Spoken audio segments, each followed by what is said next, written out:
सहनावतु सहनौ भुनक्तु सह वीर्यं करवावहै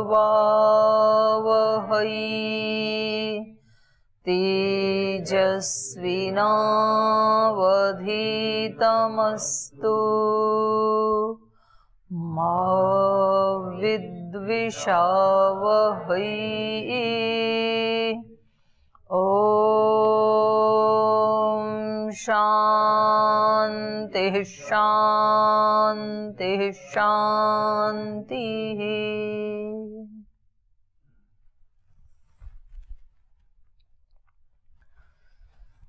तो कल हम पढ़ रहे थे 3 प्रकार की जो प्रकृति है, राक्षसी, आसुरी और मोहिनी।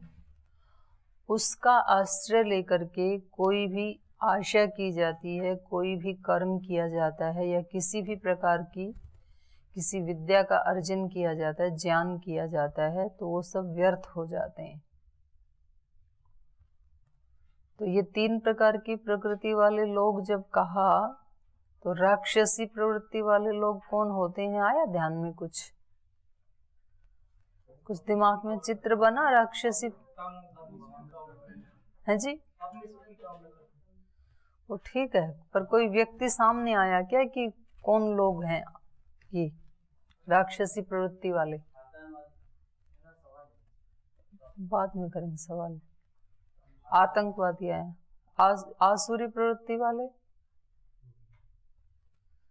वही, मोहिनी प्रवृत्ति वाले हैं, देश की संपदा, सब लोग मिलके 130 लोगों का संपदा रख के सब लोगों को गुलामगिरी बनाया।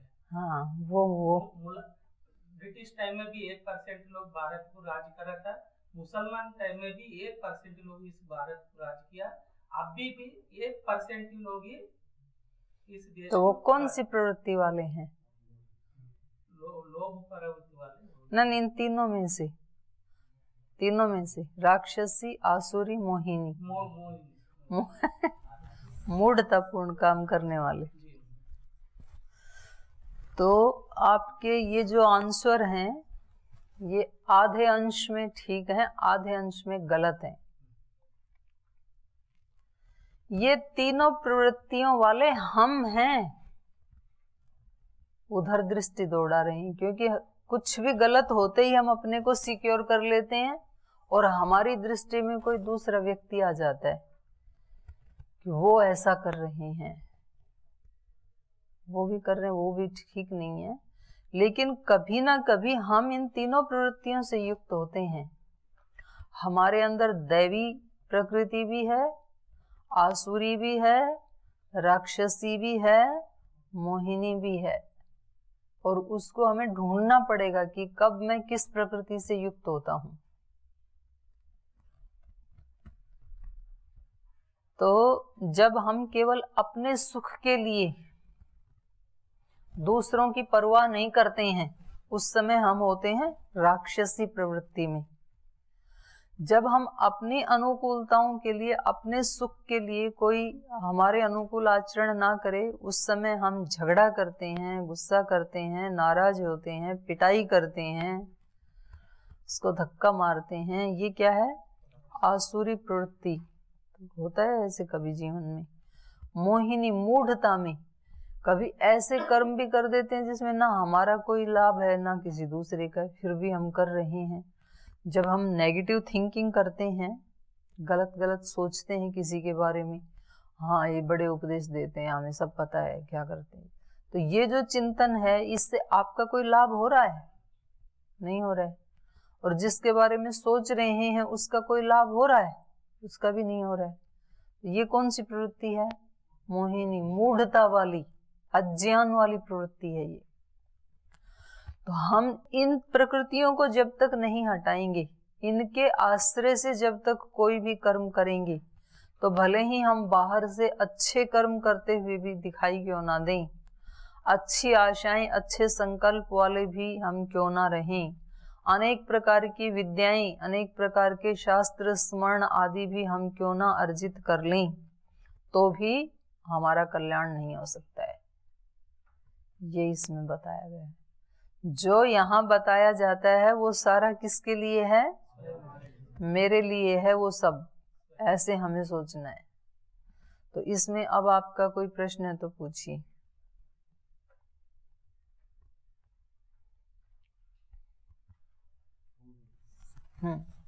मेरा प्रश्न है कि क्या हमारे द्वारा कोई भी शुभ करने से, प्रार्थना करने से कि उनका कल्याण हो, ऐसा क्या होता है और उन आतंकवादियों को सजा मिलेगी? सांख्य दर्शन में पाप और पुण्य फल की 3 कैटेगरी बताई है। पहली कैटेगरी अज्ञान में, दूसरी परिस्थितिवश मजबूरी में और तीसरी जानता में। कहाँ बताया सांख्य दर्शन में? प्रमाण दो, ये कहाँ बताया है? कल ही, यानी कि इस पे चर्चा चल रही थी, कल ही चर्चा चल रही थी। ऐसा तो लिखा ही नहीं है वहां कहीं भी।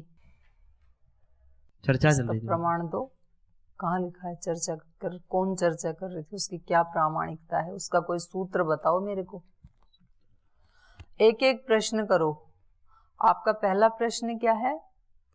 मेरा पहला प्रश्न है कि हम किसी भी शुभ कर्म करते हैं। हाँ, बस यहाँ रुक जाओ। ये एक प्रश्न है कि हम जो शुभ कर्म करते हैं या किसी के बारे में शुभ सोचते हैं, तो क्या उस हमारे शुभ कर्म करने से और शुभ सोचने से दूसरे को भी कुछ लाभ होता है या नहीं? ये एक प्रश्न है। तो इसका उत्तर है होता है। एक होता है कर्म, एक होता है कर्म फल, एक होता है कर्म का प्रभाव। जैसा भी हम कर्म करते हैं, शुभ करते हैं या तो अशुभ करते हैं, या तो मिश्रित करते हैं, या तो निष्काम करते हैं, 4 तरह के कर्म हैं। तो 3 प्रकार के कर्म तो हम मनुष्य करते हैं, और एक प्रकार का जो निष्काम कर्म है वो योगी करते हैं। तो सांख्य दर्शन के 4th पाद में आया है ये, ठीक है ना? तो सांसारिक व्यक्ति कितने? त्रिविध कर्माणि वयम कुर्मा। 3 प्रकार के कर्म तो हम करते हैं, और चौथा जो है निष्काम कर्म, वो ऋषि, योगी, संत, महात्मा वो लोग करते हैं। तो जो ये 3 कैटेगरी हैं, इनमें जो हम शुभ कर्म करते हैं, इनका प्रश्न है जो हम शुभ कर्म करते हैं तो क्या इससे दूसरे का भी कुछ फायदा होता है क्या? हम शुभ करेंगे तो हमें तो शुभ फल मिलेगा ही, तो वो तो हो गया उसका फल, क्योंकि फल हमेशा मिलता है कर्म करने वाले को, और प्रभाव होता है दूसरे लोगों के ऊपर भी। एक उसका प्रभाव भी होता है ना, एक है जी, यज्ञ कर रहे हैं तो यज्ञ का शुभ कर्म है एक यज्ञ, उसका फल मिलेगा यजमान को, क्योंकि उसने ही सारा आयोजन किया है, वही दक्षिणा दे रहा है, और उसका प्रभाव मिलेगा वहां बैठे जितने भी लोग हैं उन सबको, और जो वहां नहीं बैठे हैं, जो पड़ोस में रहते हैं उनको भी, जो पड़ोस से भी दूर रहते हैं और उनका इस व्यक्ति के साथ कोई संबंध नहीं है उसको भी मिलेगा, क्योंकि वायुमंडल भी शुद्ध हो रहा है। सुगंध जो उसकी जाती है उसको कोई रोक नहीं सकता है।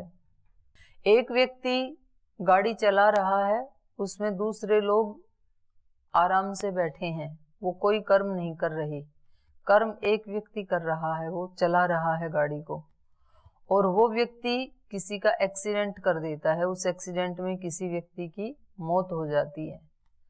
तो अब जो केस बनेगा वो किसके ऊपर बनेगा?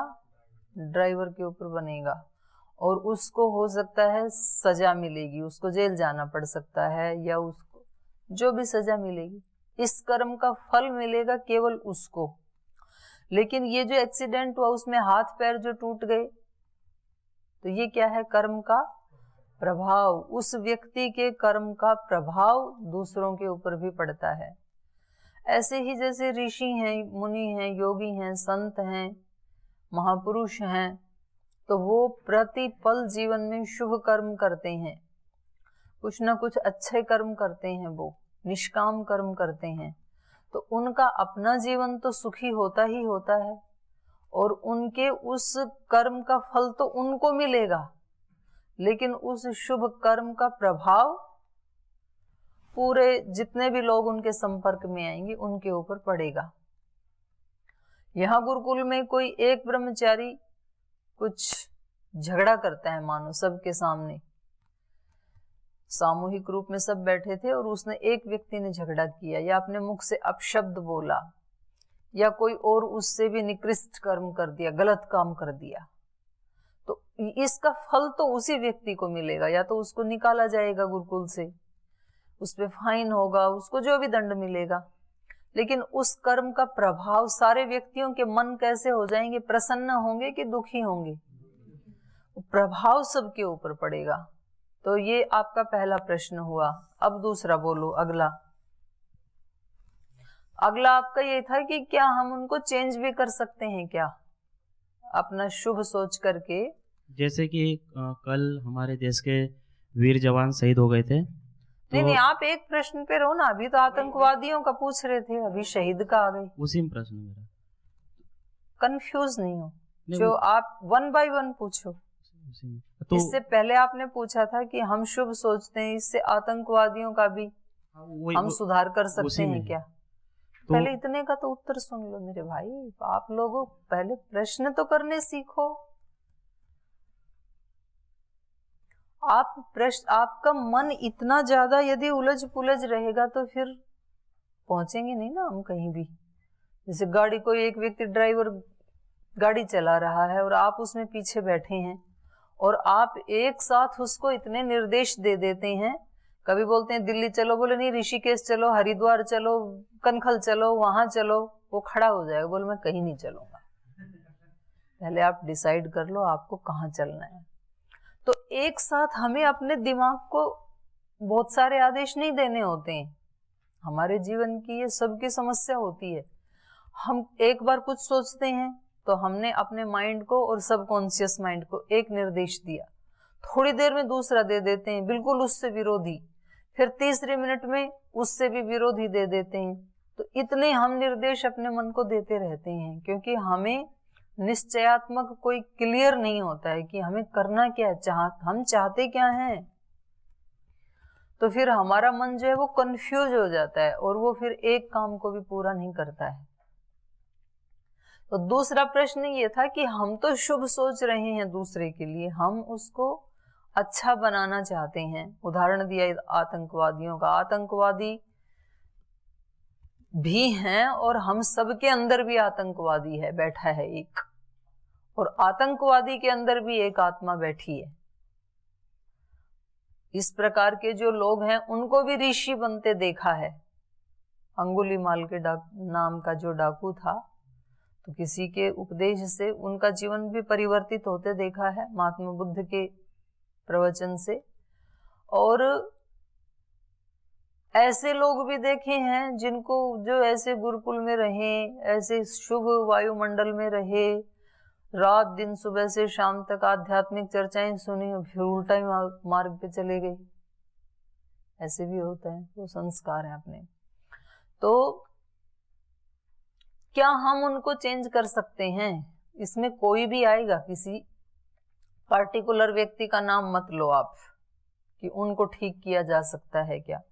उनको तब ठीक किया जा सकता है जब वो भी चाहें ठीक होना। एक तरफ से नहीं किया जा सकता है। एक तरफ से हम अपने आप को ठीक कर सकते हैं क्योंकि हमारा अपने ऊपर पूरा कंट्रोल है, लेकिन दूसरे की सहायता हम तब कर सकते हैं जब वो व्यक्ति भी चाहे कि जी मैं अपने जीवन में चेंज करना चाहता हूँ, परिवर्तन करना चाहता हूँ, तो फिर हमारी सहायता फलीभूत होगी, उसके जीवन का परिवर्तन हो जाएगा।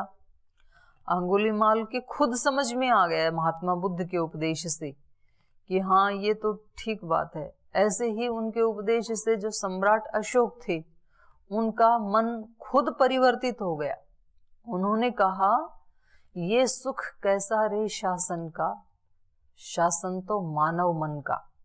मैंने इतनी लड़ाइयाँ की, मार काट, इतना सब जीत लिया, और ये जो मेरा शासन है ये तो मुझे सुख नहीं दे पा रहा है। तो ये सुख कैसा है? दूसरों पे शासन करने का सुख नहीं है ये। असली सुख क्या है? जो मानव के मन पर शासन करे। तो मन पर शासन करते हैं ऋषि मुनि संत योगी, वो दूसरों के हृदय पे शासन करते हैं। तो उसकी इस धारणा ने उसके सारे अस्त्र शस्त्र डलवा दिए। फिर उसके बाद युद्ध नहीं किया उन्होंने, कलिंग विजय के बाद नहीं किया। कलिंग का युद्ध करके उनको खुद का ये मन हो गया कि मैं चेंज करूं अपने अंदर। तो फिर वो सारे उपदेश जो हैं फिर वो फलीभूत हुए अहिंसा वाले, उससे पहले नहीं होंगे। तो दूसरे को हम केवल मात्र अपने पुरुषार्थ से नहीं बदल सकते हैं, उसको भी चाहना पड़ेगा। वो हाँ, पर हम अपने आप को पूरी तरह से बदल सकते हैं। ये दूसरा प्रश्न हो गया। अब कोई व्यक्ति पेड़ पे चढ़ना नहीं चाहता है और आप जबरदस्ती उसको पकड़ के ले जाते हैं और वहां पेड़ पे उसको ऐसे चिपटा देते हैं और नीचे से उसको हाथ से वो देते हैं, सपोर्ट देते हैं, पग्गी लगाना बोलते हैं उसको, और वो ऊपर चढ़ने को ही तैयार नहीं है। अब आप कितनी देर ऐसे खड़े रहोगी, और जैसे ही आप हाथ हटाओगे वो नीचे गिरेगा फिर, क्योंकि वो तो चढ़ना ही नहीं चाहता है ना। तो जो स्वयं अपने जीवन का उत्थान चाहता है, अपने जीवन में परिवर्तन करना चाहता है, उसके लिए सारे शास्त्र सहायता करते हैं। वेद दर्शन उपनिषद गीता रामायण सब उसके लिए सहायता करेंगे, सब ऋषि। सारी अप्रत्यक्ष शक्तियां भी उसकी सहायता करती हैं, और जो सारी प्रत्यक्ष शक्तियां हैं, जो गुरुजन हैं, महापुरुष हैं, योगी जन हैं, वो भी उसकी सहायता करते हैं। फिर सारी प्रकृति उसकी सहायता करती है यदि उसका शुभ संकल्प है तो, और उसकी अपनी कृपा अपने ऊपर नहीं है, उसका अपना शुभ संकल्प नहीं है, तो फिर ये सारे शास्त्र व्यर्थ हो जाएंगे उसके लिए। सारी अप्रत्यक्ष दैवी शक्तियां उसके लिए व्यर्थ हो जाएंगी। सारे जीवित जो गुरुजन है वो भी उसके लिए व्यर्थ हो जाएंगे। वही तो कल बताया था, मोघाशा, मोघ कर्माण, मोघ ज्ञान है, सब व्यर्थ हो जाएगा, क्योंकि वो खुद परिवर्तन नहीं करना चाह रहा है। तो ये दूसरे आपके प्रश्न का उत्तर है। अब बोलो तीसरा। मेरा ये सवाल है कि हमने आज हमारे पतंजलि वैदिक गुरुकुलम में विशेष यज्ञ किया। वैसे तो प्रतिदिन यज्ञ करते हैं, पर आज जो हमारे देश के वीर शहीद जवान हो गए थे उनको श्रद्धांजलि और उनके परिवार वालों को इस दुखद समय से प्रभु से शक्ति देने के लिए विशेष आहुतियाँ दी। तो क्या हमने जैसे आज विशेष यज्ञ क्या आहुतियाँ दी, तो क्या उनको उनके परिवार वालों को उसका प्रभाव उनको मिलेगा क्या? किस तरह से मिलेगा? यही प्रश्न है ना। हाँ, क्या उनको भी मिलेगा? हाँ, उनको मिलेगा, क्योंकि स्थूल से ज्यादा सूक्ष्म पावरफुल होता है। जैसे एक स्थूल वाणी में बोल रही हूं तो वो कितने लोगों को सुनेगी? इस कक्ष में जो बैठे हैं उनको सुनेगी, इस कक्ष के बाहर है उनको नहीं सुनेगी। लेकिन जो मेरे हृदय के भाव हैं वो यहाँ मैं वो भाव उठा रही हूँ, और वो अमेरिका में बैठे हुए व्यक्ति के बारे में यदि मैं सोच रही हूँ तो वहां जाके वो उसको टच करेगा। ये साइंस है, एक विज्ञान है। सूक्ष्म जो है वो स्थूल से करोड़ों गुना ज्यादा बड़ा होता है, तो उसका प्रभाव अवश्य पड़ता है। पर उसमें शर्त इतनी ही है कि वो व्यक्ति भी उस मेरे भाव को रिसीव करने के लिए उसका चित्त भी खुला हो। यदि उसने अपने दरवाजे बंद कर रखे हैं मन के, तो वो मैसेज वहां तक जाएगा लेकिन वहीं रुक जाएगा, अंदर नहीं घुस पाएगा। ऐसा ही है जैसे आप किसी को कोई चिट्ठी पत्री भेजें तो उस पते के ऊपर वो उस घर तक जाएगी, लेकिन उस घर पे यदि लॉक लगा हुआ है तो चिट्ठी वहीं रुक जाएगी। फिर तो हमारे भाव काम करते हैं, हमारे भाव काम करते हैं। इसीलिए तो हमारे ऋषि प्रार्थना करते थे, गुफाओं में, हिमालय में बैठ करके, समाधि में बैठ करके प्रार्थना करते थे, सर्वे भवन्तु सुखिनः सर्वे सन्तु निरामया सर्वे भद्राणि पश्यन्तु माँ कश्चित दुख भाग भवेत्। तो उनकी इन भावनाओं को जो जो रिसीव करते हैं, जो जो जागरूक हैं, वो उनके ऊपर वैसा प्रभाव होता है। तो ये सूक्ष्म जो वाइब्रेशंस हैं, इसीलिए तो हमारे सारे दर्शनों में, शास्त्रों में भाव की शुद्धि के ऊपर, विचार की शुद्धि, योग दर्शन तो पूरा उसी के ऊपर टिका हुआ है। भावनाएं, एक होता है विचार, विचार के लिए वहां पर क्या शब्द प्रयोग किया? वृत्ति। क्लिष्ट वृत्ति, अक्लिष्ट वृत्ति। क्लिष्ट वृत्ति नेगेटिव थिंकिंग, अक्लिष्ट वृत्ति पॉजिटिव थिंकिंग, सकारात्मक सोच, उसको ठीक करना है। फिर विचार तो बदलती है, भाव, भाव भी उसके साथ ही जुड़े हुए हैं। तो उन्होंने कहा उससे भी ज्यादा पावरफुल होता है भाव। तो भाव वहां कैसा रखना चाहिए? मैत्री करुणा मुदितोपेक्षाणाम सुख दुख पुण्य पुण्य विषयाणाम भावनातस चित्त प्रसादनम। 4 प्रकार के ही भाव हमारे अंदर होने चाहिए। चौथा तो भाव नहीं है, उपेक्षा तो भाव 3 ही होते हैं। या तो मुदिता का भाव होता है, मैत्री का भाव होता है, या तो करुणा का भाव होता है, या तो सुख का, मैत्री करुणा मुदिता। मित्रता का भाव होगा, करुणा का भाव होगा, और मैत्री करुणा मुदिता, मुद हर्षे। तो बहुत जो हमारे से आगे चल रहे हैं संसार में लोग, उनके प्रति हमारा मित्रता का भाव होना चाहिए, मतलब उससे हम जले नहीं। और सुख दुख, जो दुखी हैं उनके प्रति करुणा का भाव होना चाहिए। ऐसा नहीं होना चाहिए कि ये परेशान है तो ऐसा इसने किया था, अपना भोग रहा है, फल भुगत रहा है। तो कभी कभी तो कुछ लोगों को दूसरे के दुख को देख करके आनंद आता है कि हाँ अब पता लगा ना इसको, तो ये हमारे लिए घातक है, ऐसा भाव हमें नहीं रखना है। उसके प्रति करुणा का भाव होना चाहिए, दुखी के प्रति। सुख दुख पुण्य अपुण्य, और जो पुण्य आत्मा है, जो बहुत बड़ा कार्य कर रहे हैं, तो उनको देख करके हर्षित होना चाहिए। जैसे स्वामी जी महाराज जैसे अनेक संत देश में बड़ा काम कर रहे हैं, तो उनको देख करके हमें खुश होना चाहिए, हर्षित होना चाहिए कि देखो मानव जन्म का कोई सच्चा सदुपयोग यदि हो सकता है तो वो इस व्यक्ति में घटित दिखाई दे रहा है। ये भी तो हमारे जैसा ही मनुष्य है, हमारे ही टाइम में जी रहा है, उसी देश में जी रहा है, उसी परिस्थितियों में जी रहा है। इनके पास भी तो सब वही मनुष्य हैं चारों तरफ, कोई स्पेशल देश दुनिया थोड़ी है उनके लिए। उसमें रहते हुए भी देखो इन्होंने अपने जीवन को कितना धन्य कर लिया है, तो उसको देख करके मुदिता होनी चाहिए। तो ये भाव हमारे लिए भी कल्याणकारी हैं, और जब हमारे लिए जो कल्याणकारी है वो दूसरे के लिए भी कल्याणकारी होता है, क्योंकि हर व्यक्ति से वाइब्रेशंस निकलते हैं। जैसा उसका व्यक्तित्व होता है वैसे ही उसके चरित्र की गंध या दुर्गंध सुगंध होती है। जैसे शरीरों की गंध होती है ना, सबके शरीरों की अलग अलग गंध होती है, और उसको मनुष्य से भी ज्यादा पशु उसको ज्यादा अनुभव कर पाते हैं। पशु पक्षी जो है ना, आपके घर में जो माता बहन या कोई भाई किसी गाय का या भैंस का जो दूध निकालते हैं ना, वो पशु उसकी गंध से परिचित हो जाते हैं। यदि वो व्यक्ति कहीं और चला जाए और दूसरा व्यक्ति आए, फिर वो दूध नहीं देते हैं। फिर वो उस व्यक्ति के कपड़े पहन के आए, उसकी साड़ी पहन के आए या उसकी चुन्नी ओढ़ के आए, तो उसमें से उस व्यक्ति की गंध आएगी, हमारे कपड़े में से हमारी ही गंध आती है, तो फिर वो दूध दे देते हैं। तो उसको सेंस करते हैं। तो हर व्यक्ति के शरीर की गंध अलग होती है, हर व्यक्ति के मन की चरित्र की गंध अलग होती है। तो जैसे जैसे हमारे भाव हैं वैसे वैसी हमारी सूक्ष्म वाइब्रेशंस निकलती हैं।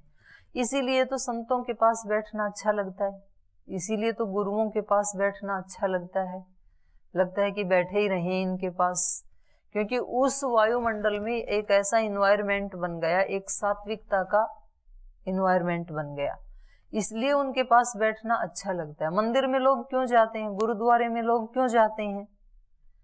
वही पूजा अपने घर भी तो कर सकते हैं। गुरुद्वारे वाले जो वो उनकी जो भी पूजा पाठ की पद्धति है वो अपने घर बैठ के भी तो कर सकते हैं। तो वहां जाकर के ही क्यों बैठ के करते हैं? वहां इसलिए करते हैं कि वो जो स्थान है वहां पर आज तक करोड़ों लोग आ चुके हैं जब से बना है, और जो जो लोग भी आए वो उसके अंदर आते ही पॉजिटिव भावना से युक्त हो जाते हैं मंदिर में, अपवाद को छोड़ के। अपवाद तो वहां भी मिल जाएगा, लेकिन 99% लोग वहां आकर के एक समर्पण के भाव में, एक शरणागति के भाव में अपने आप को ले आते हैं। तो इतने लोगों के जो भाव मिले इतने वर्षों से, तो वो उस मंदिर का इन्वायरमेंट बन गया, फिर वो उस गुरुद्वारे का इन्वायरमेंट बन गया। तो इसलिए वहां बैठ करके जब कोई अशांत होता है तो वो वहां जा करके चुपचाप बैठ जाता है और उसको लगता है कि 15-20 मिनट में, आधे घंटे में वो ठीक हो गया। या फिर कोई व्यक्ति जैसे बहुत परेशान हो जाता है तो कहाँ भाग के जाता है? हिमालय में भाग के जाता है। हिमालय में क्या रखा है? क्योंकि वहां पर करोड़ों वर्षों से करोड़ों ऋषि मुनियों ने तप किया और उनके तप के परमाणु आज भी वहां पर विद्यमान हैं। तो इसलिए वहां जाकर के उस व्यक्ति को शांति मिलती है, अच्छा लगता है, इसलिए वहां जाके बैठता है वो। तो हमारे भावों का भी, सबके चरित्र के अलग अलग जो भाव, जो विचार, जो कर्म, उससे हमारा व्यक्तित्व बनता है और उसका प्रभाव पड़ता है। जैसे किचन में कुछ बनाते हैं तो उसकी एक गंध अलग होती है ना, तो बाहर बैठे हुए व्यक्ति को पता लग जाता है। जब आपकी किचन में हलवा बनता है और आप बैठे यज्ञशाला में तो पता लगता है ना कि हलवा बनाया जा रहा है, गंध आती है। पूड़ी बन रही है तो एक अलग गंध आएगी, आपको पता लगेगा पूड़ी बन रही है। पकोड़े बने तो अलग गंध आती है, आपको लगेगा आज तो पकोड़े बनाए जा रहे हैं। जो बनेगा उसकी गंध आती है, अलग अलग गंध होती है और आप दूर बैठे उसको महसूस कर सकते हैं। ऐसे ही हम मनुष्यों के चरित्र की भी एक गंध होती है। जब हम अच्छा सोचते हैं, अच्छे कर्म करते हैं, अच्छे ही विचार रखते हैं, तो उसका प्रभाव जो भी हमारे कांटेक्ट में आएगा उसके ऊपर पड़ता है। और जब हम नेगेटिव सोचते हैं, नेगेटिव विचार करते हैं, नेगेटिव भाव रखते हैं, भले ही बोलते नहीं है, तो उसका प्रभाव भी हम जहां रहेंगे वहां के आसपास के लोगों के ऊपर पड़ेगा। इसलिए व्यक्ति जहां जाता है वो थोड़े दिन के बाद उसके चारों तरफ वैसी ही स्थिति बन जाती है जैसे घर से आए थे ना। कहीं भी चले जाओ आप, वो उस तरह का ही इन्वायरमेंट वहां बन जाएगा। वो क्यों बना? व्यक्ति कहेगा कि मैं जहां भी जाता हूं मुझको ऐसे ही लोग क्यों मिलते हैं? ऐसे ही लोग इसलिए मिलते हैं क्योंकि मेरा व्यक्तित्व ऐसा ही है। जो व्यक्ति झगड़ालू है वो जहां कहीं भी रहेगा वो झगड़े खड़े कर ही देगा। स्थान चेंज करने से झगड़े नहीं मिटेंगे। जो व्यक्ति सबसे प्रीति करने वाला है वो जहां भी जाएगा वहां वो अपने कुछ प्रीति करने वाले लोग तैयार हो ही जाएंगे, वो अपना बना लेगा वहां भी एक। तो ये हमारे भावों की, हमारी प्रार्थनाओं की, हमारे शब्दों की, हमारे शुभ कर्म की जो गंध है वो दूसरे को भी प्रभावित करती है। तो जब हम किसी के लिए प्रार्थना करते हैं और किसी के लिए शुभ कामना करते हैं कि उनको, उनकी आत्मा को भी शांति मिले, उनके परिजनों की आत्मा को भी शांति मिले, तो वो हमारा भाव वहां तक पहुंचता है। और यही कारण है कि जब किसी की मृत्यु होती है तो सब लोग आते हैं ना उनके वहां, उनसे मिलने के लिए। वो व्यक्ति बैठा है तो सब लोग क्यों आते हैं 10-12 दिन तक? इसलिए आते हैं कि उस व्यक्ति की चेतना अभी नीचे आ गई है, वो बहुत दुख में है, उसके कोई परिजन बिछुड़ गया उससे। दूसरे जो व्यक्ति आए हैं वो अभी नॉर्मल चेतना के स्तर पे हैं या तो उससे कम से कम ऊंचे हैं। तो जब वो उसके पास आके बैठेंगे तो उनके वाइब्रेशंस, उनके भाव, उनके विचार इस व्यक्ति को मिलेंगे।